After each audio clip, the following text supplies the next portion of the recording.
नमस्कार, धन्यकार। आप सभी आनंदित रहें, खुशहाल रहें। इस शुभ भाव के साथ आज का विषय है जहरीली सोच। एक इंसान से मेरी बात हो रही थी। उसने कहा कि मैं ये चाहता हूं कि लोग मुझे कहें कि आपने मेरा काम बिगाड़ दिया, आप ऐसा काम करना। और जब 10 लोग ये कहेंगे तो मुझे बहुत खुशी होगी। मैं बात सुनता रहा और मन में फिर वो बात आई कि क्या करनी है प्यार की बातें, छोड़ो सब बेकार की बातें। हमको जीत सा सुख देती हैं इसकी उसकी हार की बातें।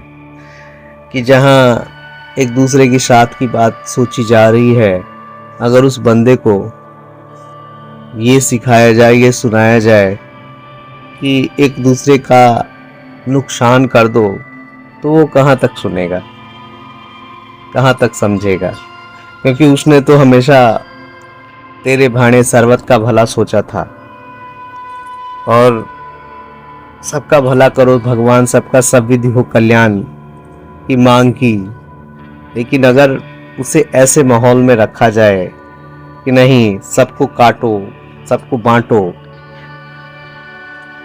तो फिर वो सहज नहीं महसूस कर पाता। सोचने वाली बात है। अभी जैसे पहली ही पंक्ति में कही, क्या करनी है प्यार की बातें। वो प्यार की बात तो बहुत दूर की बात है, छोड़ो सब बेकार की बातें। प्यार की बातें बहुत बेकार है उसके लिए। हमको जीत सा सुख देती है कि वो जीत सा सुख उसको मिल रहा है। कैसे? इसकी उसकी हार की बातें। जब कोई दूसरा परेशान हो रहा है, पीड़ित है, शोषित है, दुखी है, तो फिर सामने वाला खुश हो रहा है। ये कैसी सोच है, कैसी जहरीली सोच है। जिस तरह से महात्मा समझाते हैं, आग को होती नहीं अपने बेगानों की खबर, क्यों भूल जाते हैं आग लगाने वाले। कि कहीं अगर कोई बम फोड़ रहा है तो पहले उसके मन में बम फूटता है कि यहाँ यहाँ बम फोड़ना है। कहीं कोई विध्वंस कर रहा है तो पहले उसके मन में विध्वंस होता है, उसके बाद कहीं और विध्वंस होता है। कहने के भाव, मन को मंदिर बनाना था, न कि इसे इतना दूषित करना था जिससे किसी और का नुकसान हो।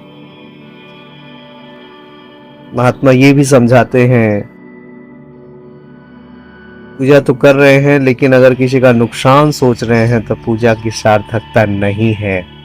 इसीलिए जहरीली सोच से बचें, अच्छे भाव रखें, अच्छी सोच रखें। नमस्कार, धन्यवाद।